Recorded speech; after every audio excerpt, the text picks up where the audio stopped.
Hello, welcome everybody. Thank you for joining us today. I'm Caitlin. I'm with Partners in Mission. I do marketing communications with the team. We have Habib, our associates and architects here with us today.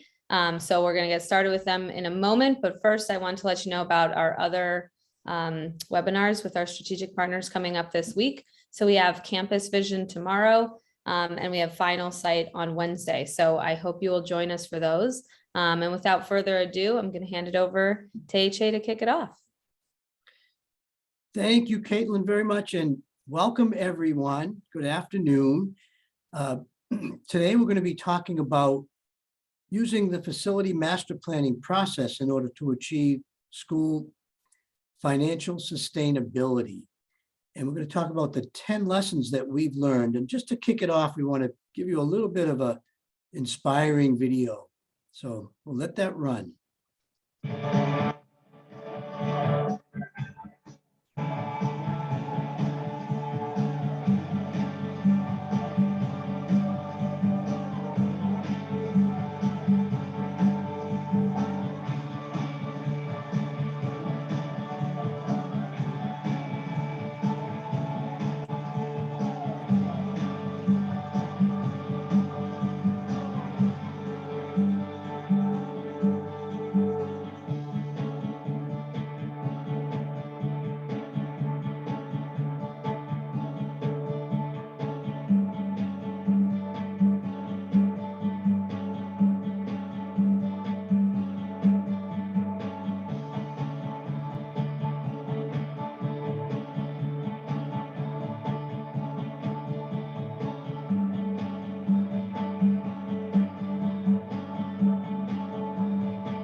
Well, I hope that was inspiring. What inspires me when I see that is the engagement that I see the students having with those pieces of technology and the newer facilities that we do, and how that can really work to improve the educational process. But my name is Steve Habib. I'm president of Habib and Associates Architects.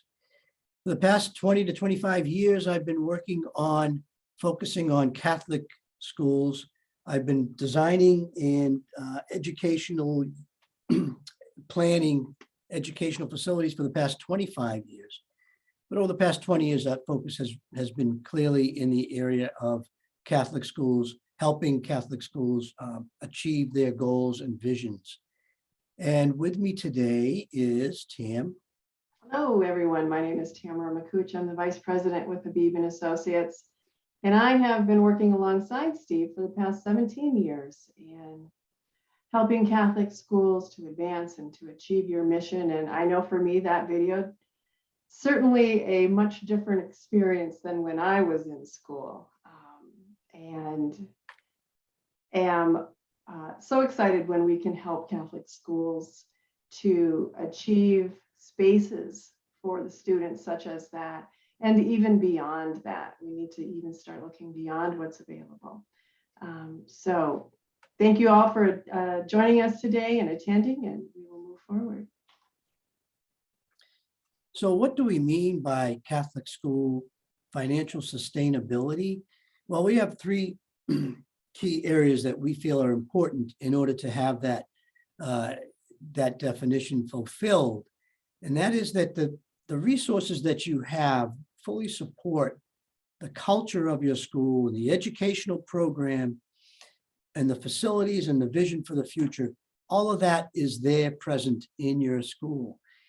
Also, reliable enrollment that is going to be resilient enough such that through shifts in social and economic times, you're going to have the enrollment that you want and that you need.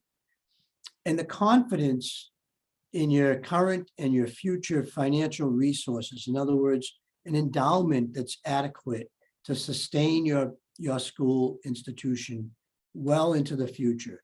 That's our definition of Catholic school financial sustainability. We're going to talk about the 10 lessons that we've learned and that should be taken into account and should be understood in order to reach the point where you can have that financial sustainability. And the number one lesson that we have learned over the years, and this truly is the key component to it all, and that is holy boldness. Several years ago, when we first put a presentation such as this or similar to this together, this slide was titled "Think and Work Like a Business," which is true. However, it's much more than that, and we have found over the years in working with multiple Catholic schools across the country that it really requires leadership and administrative team and a key point person that can guide and lead with holy boldness. And when we say that, the definition for that is listed here. To do things differently, to be vulnerable, to step out of the box, to do what you know is right, to what can engage your entire community, bring them together, rejuvenate, excite them, and move them forward. A master planning process provides the opportunity to do that, especially, and for everyone, but especially for new leaders in roles. It provides an opportunity to revamp, revise, look at what you have, and shape it in a form that's works for everyone's interest, and with the holy boldness, with the mission to advance that we know we can do. Catholic schools are very important, particularly in our current environment, and we can't lose anymore, and we need to lead, absolutely need to lead with the holy boldness. So reputation, educational program, the advancement program, enrollment, 21st century facilities, and an endowment. And it all rolls into the big package of school financial sustainability. Number two, we all know this. Your facilities are your prospects' first impression. This is a school that we worked with in the past, and not very inviting. Wonderful people inside, wonderful programs, students, not a very 21st century appealing building. However, this is what it looks like now. Much more engaging, exciting, a new educational wing on the right and a chapel on the left, and we'll show you some more of that. The interior here, when you walk in, this is the hub.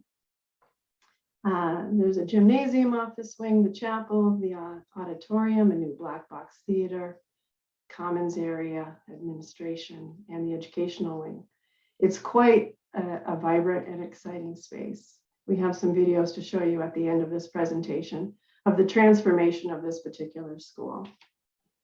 This is another school. Their auditorium functioned, however, really needed a lot of upgrades in sound and lighting. And it was an area of the school that they were proud of, which was their theater and performing arts department. However, the facilities did not live up to that. And those students that were interested in that area are much more excited when they now walk into this new space and see what's available to them, where they can perform and showcase their abilities.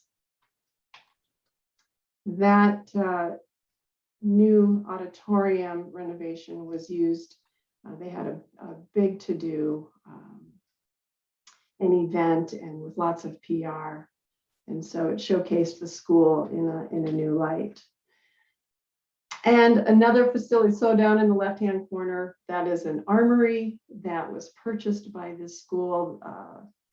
They have a secondary gymnasium in there, and that is what it looked like. And it had chain link fence around it with wiring, with barbed wire around the top.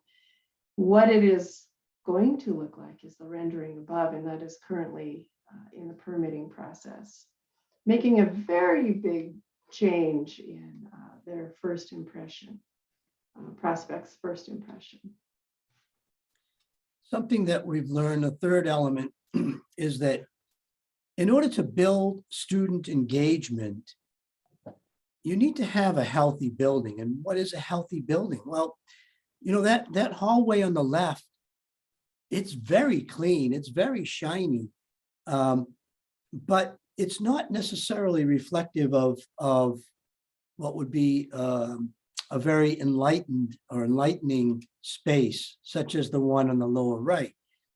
And as we get into a little bit more in terms of the 9 foundations of a healthy building, well, it involves all of these elements, you know, from air quality through dust and security and water quality, lighting and ventilation and noise. They all contribute to whether a building is going to be a healthy building, a building that's going to build engagement by the students. And that engagement is going to improve their educational experience. And it's going to improve your own facility and your own likelihood of being able to be continuing for many years to come. And of the areas that we see as being incredibly impactful and in terms of healthy buildings and engagement, you know, light, temperature, and air quality. All of these are important, but those are major elements that we need to keep in mind. And you think about when you walk into a space, what's the lighting? What's the temperature? What's the air quality? It absolutely does make a difference on your level of engagement and participation. If we have dark, dank facilities and rooms, it tends to draw us down and feel that way. However, if it's light, bright, open, airy, the colors are inviting and bright, it makes a difference in the student participation. It really does. You know, spaces such as this, which have a lot of natural light, as well as a variety of learning spaces within this one area. So you have the ability to gather in small groups, to gather to study individually. But it's just a nice, bright, uplifting educational space. And of course, safety and security are still going to be first and tantamount in the minds of particularly your parents that are sending students to your school, sending their children, their most prized possessions to you. So making sure that there's safety and security is important. And as you look at this chart, you'll see in the middle, there are a number of areas that overlap between the two. They're different. Safety and security is different, but there are areas that overlap between the two. And you want to make sure that your building and your campus has that, not only the safety and security, but also the feeling of safety and security. I believe the next slide shows a little bit more of that in terms of, this is that same space that we saw earlier, and it's bright. It has the type of daylighting and the connectedness, the transparency. There's also built-in security systems, access control in the vestibule, CCTV monitoring, and also audio notification and communication systems. But those are behind the scenes. But what you see and what you feel with that openness and that transparency, it brings about a feeling of safety and security. And you can see again that hallway on the left, it's clean, but you can't see much. And that can impact adversely the feeling of security.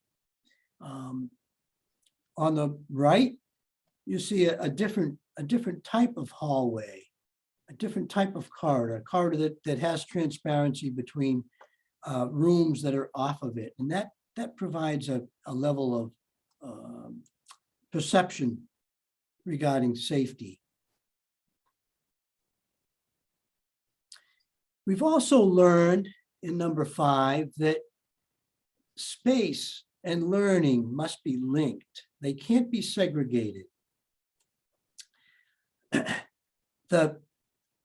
order to develop 21st century critical thinkers, we need to look at the elements that go into that and learning zones that are designed to support the different types of learning experiences. I want to focus on the languages of school design, or the language of school design. There are 4 primary areas that have been determined and researched quite a bit, areas of learning.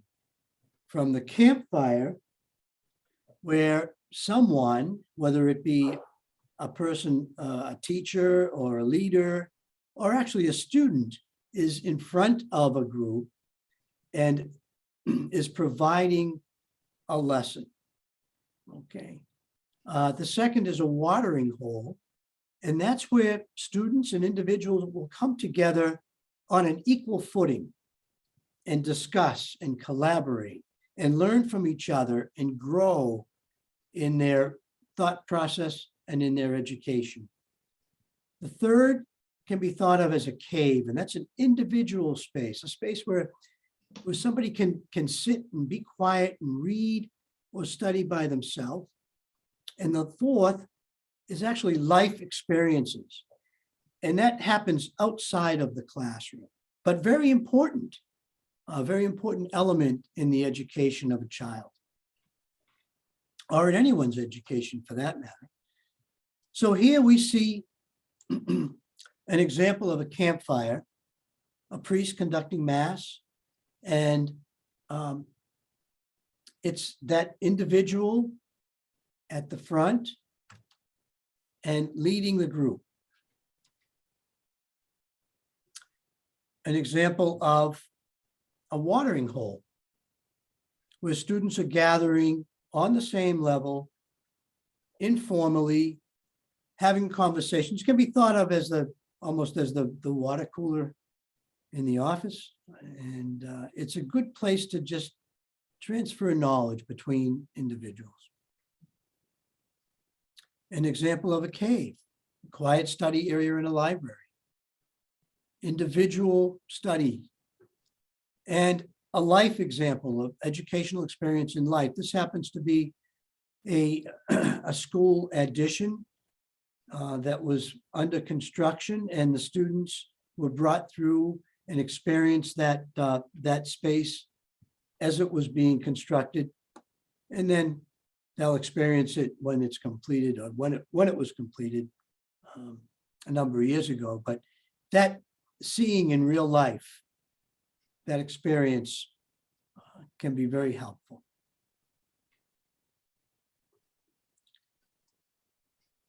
Sometimes it's been said that the school building can be the third teacher. Now, this is not a great example of the building being the third teacher. Of course, the first being the parents and the community, second being the teachers themselves, and the third being the school building. In this case, this is a very overcrowded, undersized library that is unfortunately very typical of what we see as we travel around the country and work with Catholic schools. Most of these schools have been in existence since the 50s and 60s, and this is not uncommon. I'm sure if you think about your own, if you have an older building, this is probably similar to what you have. Fortunately, this school is currently going through a master planning process. And That's this right. could change. And they're going to see some big changes in actually all of their educational spaces. Well, life has certainly changed, and I don't just mean over the past 2 years, what we've gone through. That's certainly been major change, but think about when our schools were originally designed. It was many years ago, and life has changed, and the schools must change. Spaces such as this that can be created that will allow for the different types of learning spaces and learning experiences, the ability to be flexible and to interchange ideas.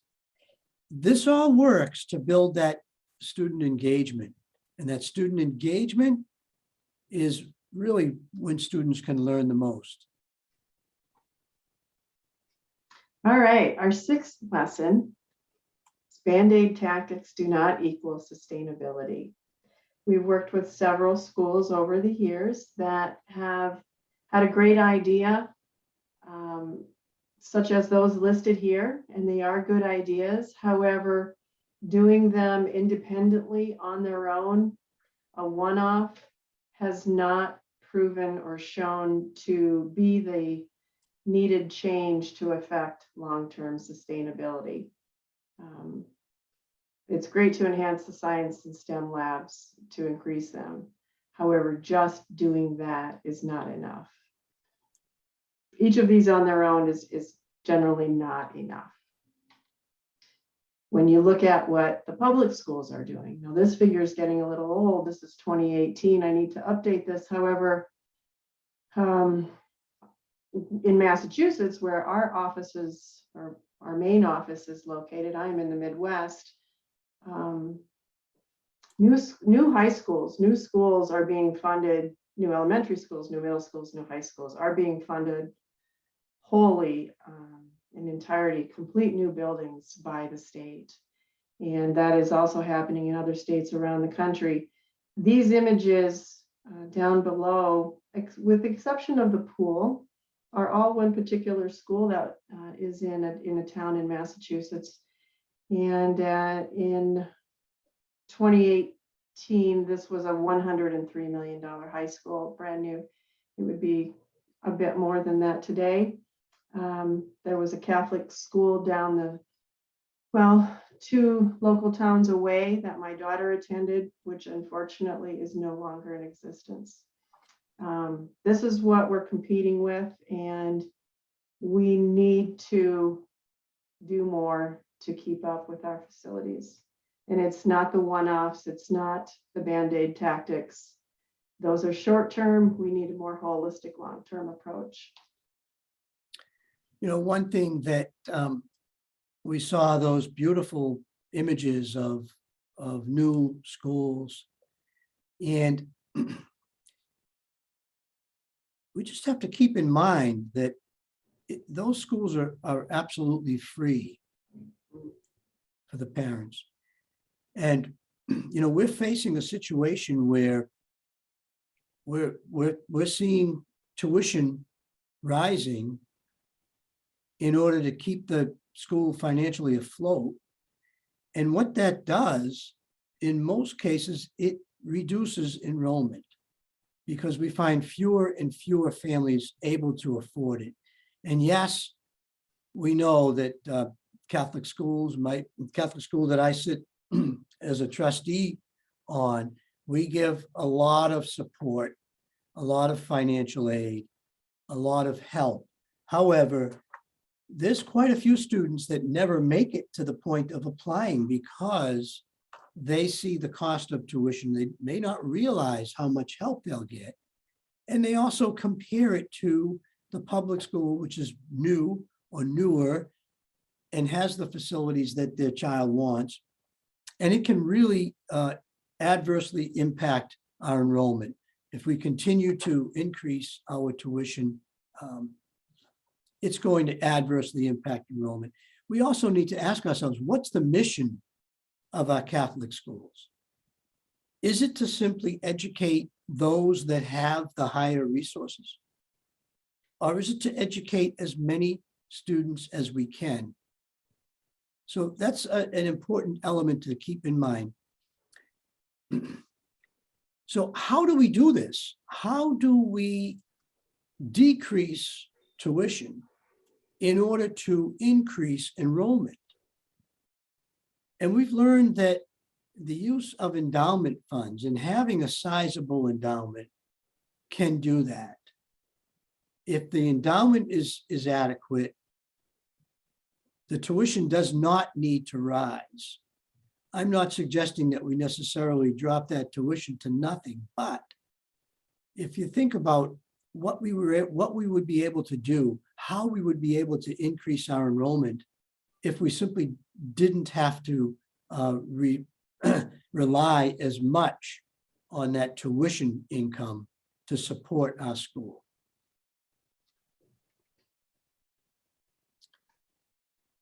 Something else that we've learned and that we need to keep in mind is that there is always money, believe it or not.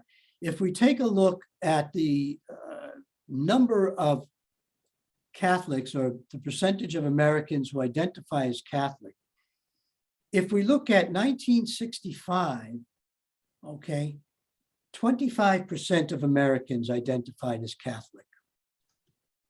In 2017, that same 25% identified as Catholic. You'll see that the population has risen significantly from roughly 190 million in 1965, okay, to 325 million in 2017. So if you look over here at the numbers speak volumes. Almost double the number of Catholics in the country in 2017 from 1965. Frequently we hear that there aren't as many Catholics, and that's why our Catholic schools aren't seeing the enrollment. I don't believe that's the case. I think what we're seeing is there's been a real shift in the income levels in this country. And there's also been a radical increase in the need to raise tuition because we've lost our faculty, our women religious and our men religious who were teaching in our schools. That number has been reduced significantly. And those were much less costly in terms of the operation of the school. But what I want to point out is that Catholics are out there and that we do have money. The potential is there in order to raise funds, in order to raise money for endowments and money for facilities. Let's take a look at the alumni for an elementary school, an average elementary school, an average high school. Year opened was 1965. And these are very modest numbers of graduates per year. I believe these are based on a national average, and I know many schools have a significantly greater number of graduates per year. But if you look at the total alumni, 1,458 for the average elementary school and 6,372 for the average high school. Those are pretty good numbers. And as we work through moving forward, excuse me, we'll see that actually, before we even look at this slide, I just want you to ask yourself, do you believe that your alumni are at least as highly educated as those that are coming out of the public school systems or the other school systems in your area? I contend that yes, Absolutely. they are. You know, the majority of our grads go on to four-year degrees, go on to greater income potential.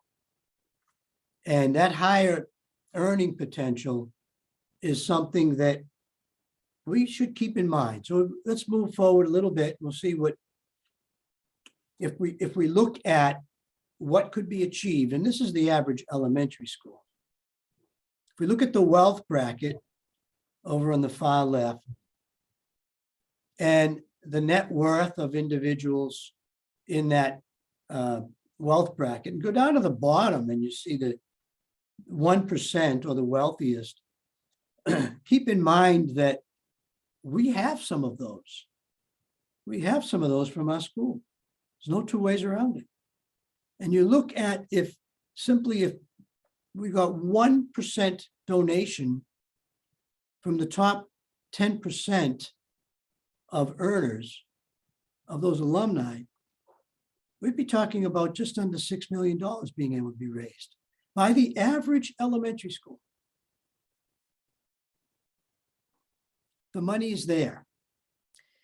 Now it grows exponentially with the average high school.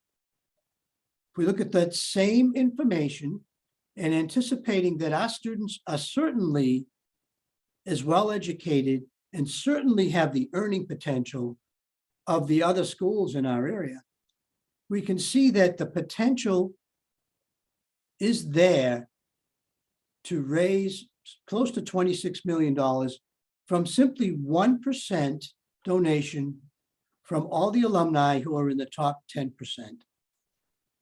of earners in that alumni group.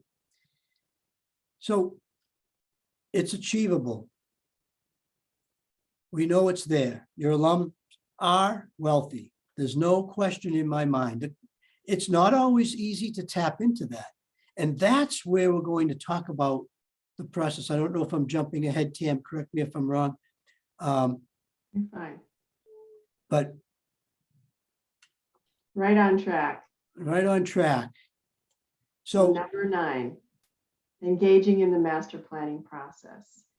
And I think what Steve was going to say was that this process will bring those alumni, not only the top 10%, but hopefully the vast majority of your alumni into the process, or at least into the awareness that you are changing, growing, moving forward in holy boldness.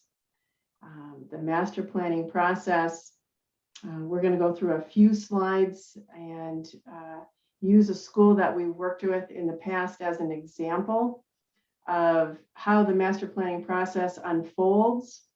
You know, keep in mind, every one of these lessons that we've shown you so far, each one of them could be a webinar in itself, a full discussion. These are just quick hits as to what we've learned. The process is really important. We're going to show you a bit more than that, a few more slides. And your master planning process should always be a part of your strategic plan. It's a component in it. Just keep that in mind. And keeping your actions and your vision focused on actions rather than on your limitations. Don't look at what you don't have. or what you can't do. Don't say that to yourself. We can't, if only. We hear that all the time. If it's meant to be, it's going to happen. Put that out of your mind. And as you're moving forward, what do you need? What is your vision? What should you have? And that will come to light in moving forward. So the master planning process is important because it brings everyone into the fold and creates a unified vision. And although there's sometimes that people have a bit of a different vision, enough communication and collaboration occurs throughout the process that they at least understand why something is happening the way that it is happening. Lots of communication, lots of activities that occur around the master planning process that I'm going to get into. We also, master planning process provides your facilities management team with a clear understanding of maintenance, repair, and the renovation requirements. You determine the achievable financial support and a clear path in moving forward, generally a phased path in moving forward, because you can't do it all at once. So here we go with the process. And this can seem a little bit confusing. Just keep in mind that we start working with the inner executive team, the administration team, the leadership team, whatever you may call it, in discussions. And from there, work out in an ever widening circle to bring in more and more of your community and your constituents. We do a series of surveys, many community meetings, many small group meetings, and one-on-one discussions. And each time the vision gets a little bit stronger and more pointed in one direction. So starting with the team, the executive team, the chairs, the trustees, we do a survey, some primary general questions as to the direction we need to head. Example of the question, and this is going to be focused on the one particular school I spoke of, but what are the major concerns? It was an open-ended question, and this is what came back. So it provides a direction for our individual conversations and the upcoming surveys to the greater community. We then have one-on-one discussions, speak with the facility chairs. Go ahead, Steve. I was just going to say that all of these activities and surveys, they all work to build that engagement of your alums. And ultimately, whatever comes out of the conversations and the discussions, it no longer is the president's or the board of trustees or the administrative's idea. It's the entire school community's idea. And that's really what can make this successful. If you develop this wonderful, wonderful master plan and vision, but you do it in a vacuum, and then go out to your, wealthy alums and you say, look at my beautiful vision. Will you help us? They may, but they may not. Whereas if you've built that engagement and that vision, it's not your vision, it's their vision, and their vision is something that they can get behind. And the money is there. Sorry, Tim, go ahead. No, I digress. fine. That is good. So the continuous engagement, like Steve mentioned, and reaching out in an ever widening circle. We have a survey number 2. So this is an example question. Athletic facilities were primary discussion. Okay, well, what kind of athletic facilities? And it was found that this particular school had been talking for over 20 years, and they've been told for over 20 years they were getting a new aquatic center. So when we asked the question, they kind of chuckled at us. Yeah, right. That's sure, this is what we want, but we know it's not going to happen. It is happening. It is now. We engage in activities. And one, Steve had mentioned those wealthy alum. We bring them in very early on and ask the executive team to develop a list of what we call the president's benefactors, or a strategic visioning team of those the top earners, those that have some great experience and knowledge that they can help fashion the master plan and the direction. And it does become a part of their vision also. And so when that ask comes at the end, they're not only ready for it, but they're willing, and they're wanting to help and wanting to participate. We also bring in the leadership class, because you get a student coming home and telling their family and their grandparents, hey, you can't believe what I participated in and what's happening. We had students draw out their vision for classrooms, for the campus, for the exterior. It's very fun and exciting day, and they can chatter, of course, and they spread the word absolutely as to what's happening with their school and their friends at different schools. Well, we're getting a new aquatic center. We're doing this, we're doing that. The school that I serve as a trustee on, we're in the midst of a pretty modest capital campaign, actually, to redo athletic fields and a field house and whatnot. But what we're seeing is that some of the largest donations are coming from grandparents of current students. And I'm talking, six-figure donations, not not the $1,000 and $5,000 type donations, but six-figure donations coming from grandparents who have seen what the potential can be for their grandchildren. And they're at that age where, if you think about it, at a certain age, start thinking about, what am I going to do with the resources that I've gathered? How can I best utilize those? I don't want to leave my children with a huge trust fund. That's not going to be really beneficial. So what do I do with it? Our job is to show them that they have a good avenue, a good, solid, helpful avenue, so that they can rest assured that their funds are going to something that's worthwhile. So. Well said. We also want to bring in a fundraising consultant throughout the process, so that they can begin to understand what is happening in the master planning process and seeing where that vision is going. And they're aware of the different phases and components for their own knowledge, and it's helpful in their positions when they are doing their job and performing their role.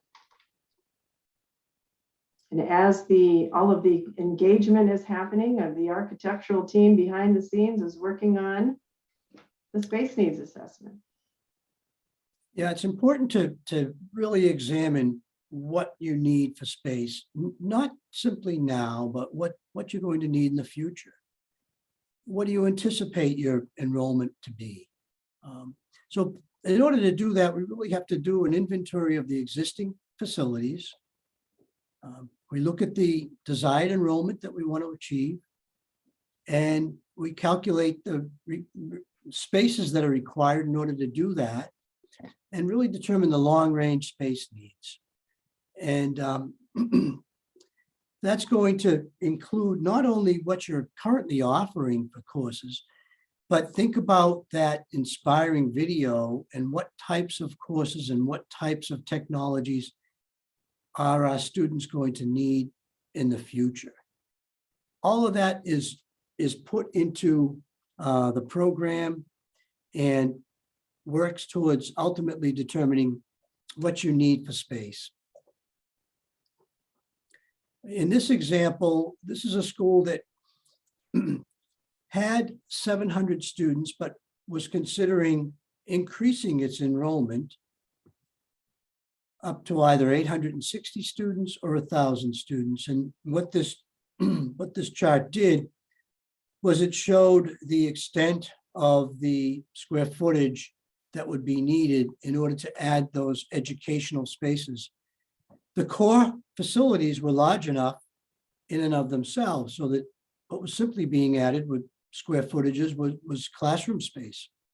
So with a very small amount of added square footage, they were able to increase their enrollment from 700 to 1,000 students, working towards that financial sustainability.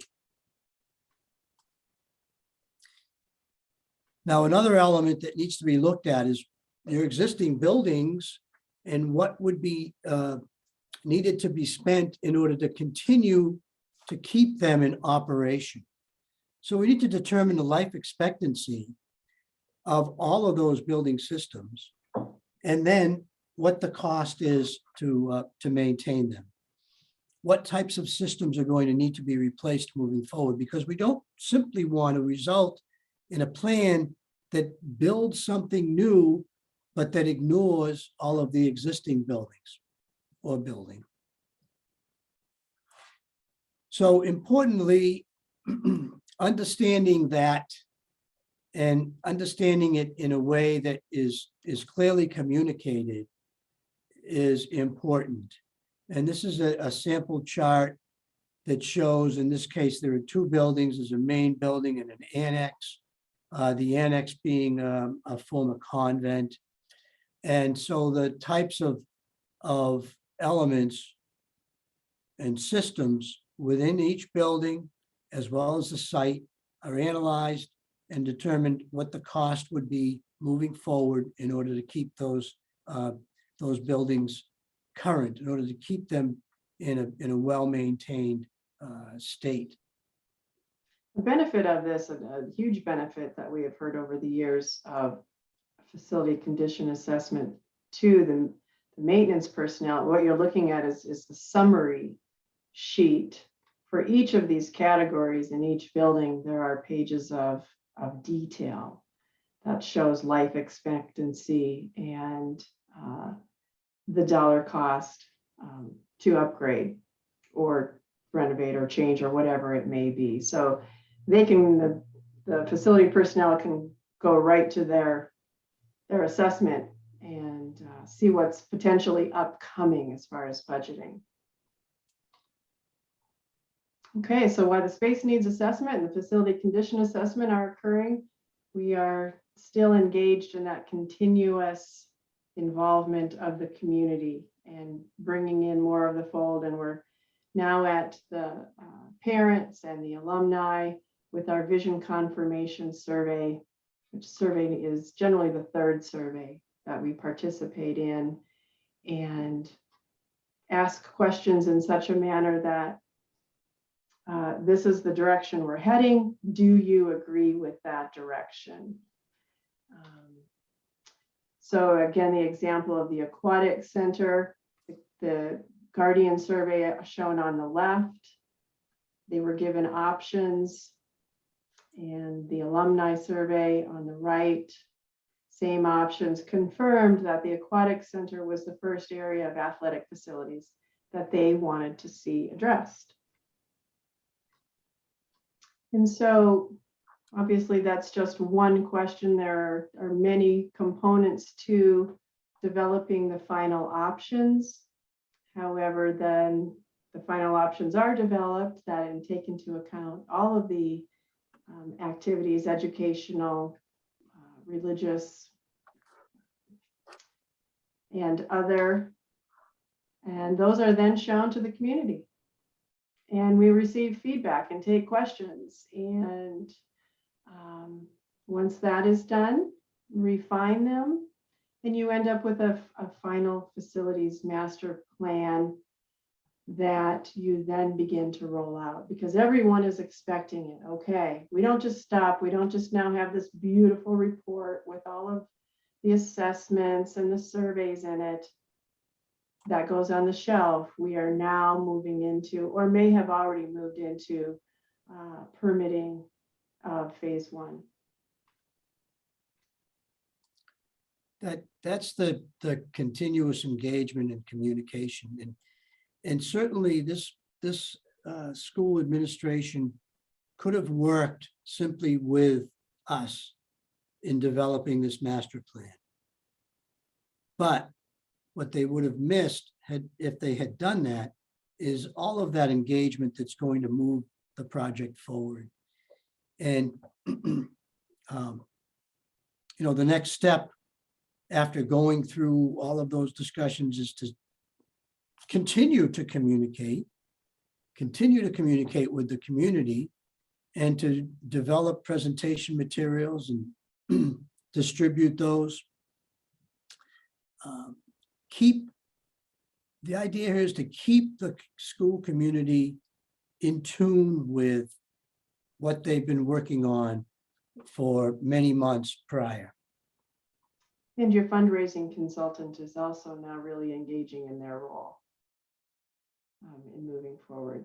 So this is just a couple examples of what is outcome from that particular master plan. Of Chapel Library Media Center, I believe, is phase 3, educational building shown here on the right, phase 2, and the new aquatic center, phase 1, which is currently underway. This is the armory that I showed you prior, that was surrounded in chain link fence and barbed wire. It's now, the campus is to the lower edge on the screen of the parking area. And there's a beautiful promenade here on the left that goes to the educational buildings. This building in the background with the 3 open doors, that was a former maintenance facility and is now a Fitness center. thank you, fitness center. I was going to say a gym, but that's not it. It's a fitness center. Very open, inviting, competitive. This school will bring in a lot of competitive activities from schools around the area. All right, so our number 10 lesson is to focus on 1 and 9. Lead with holy boldness. Absolutely, first and foremost. Lead in holy boldness and engage in the master planning process. Find an architectural firm who is familiar with master planning processes that engage your entire community and not just perform it only with you, so that you have the buy-in, you have the awareness, and you end up with the funding critical to move forward with the phases in your master plan. Yeah, the last thing you want to do is generate a master plan in a vacuum. Generate a master plan that won't go anywhere because it did not build the engagement. It's your master plan. It's not the school community's master plan. And the likelihood of achieving the finances necessary to move it forward are greatly reduced. We've got about 5 minutes, I think, Tam, so. And I just wanted to say one other thing on this. Yep. The 2 through 8, those will all be taken care of. Right. They will all be taken care of when you engage in the master planning process. If we have a couple questions, if we have questions, we can answer those. We also do have an example of a long-term sustainability success story that we could run through.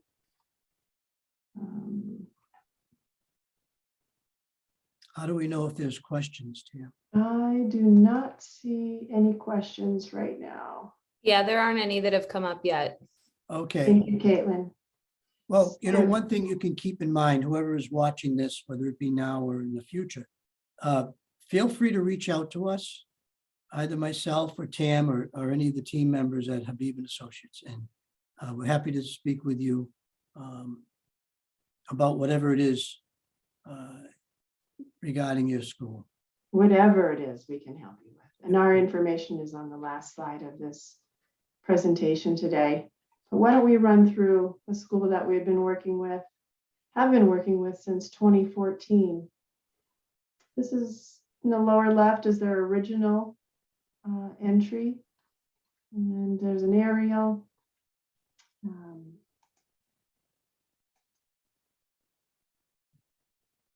I'll let you take this, Steve. Yeah, so on the upper left, you'll see a block diagram of a master plan that was developed collaboratively with the community and included a new chapel, a new academic building for the high school, a fine and performing arts center, and future elements in light blue going to be the elementary school.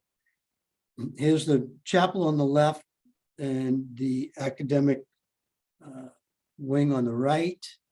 Some interior photos you can see. Very open and bright. Some very nice learning spaces, a black box theater. What we used to call home ec over in the upper left, I'm not sure, what do they call it? They have a new term for it, but consumer sciences, I think they call it. Yeah. A beautiful new chapel where mass is held daily. Again, all achievable because they built that community engagement. They came together.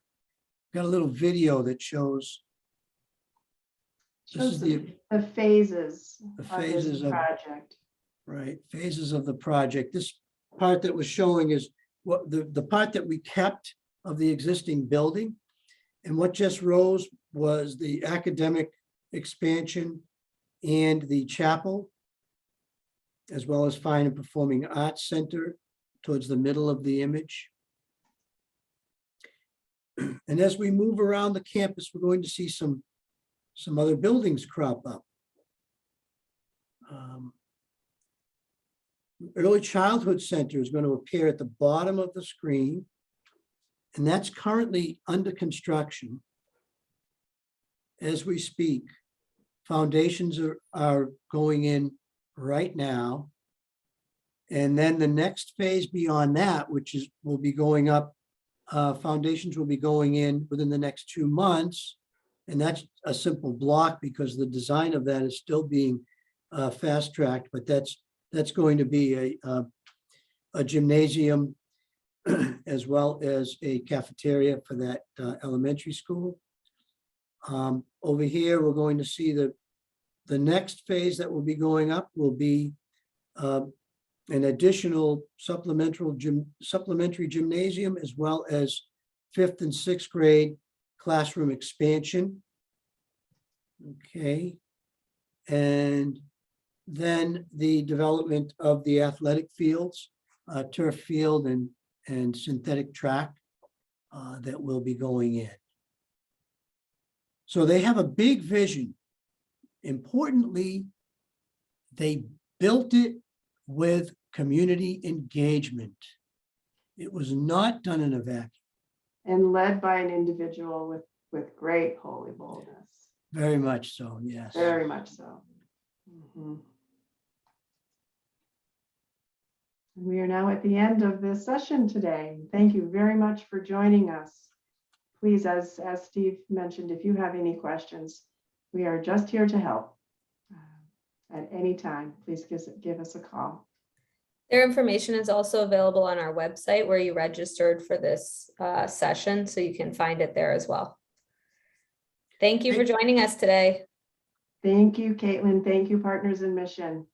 Bye. Caitlin, great Oh. job putting it together. Thank you Thank again. you so much. Okay, Bye. Bye-bye. bye-bye.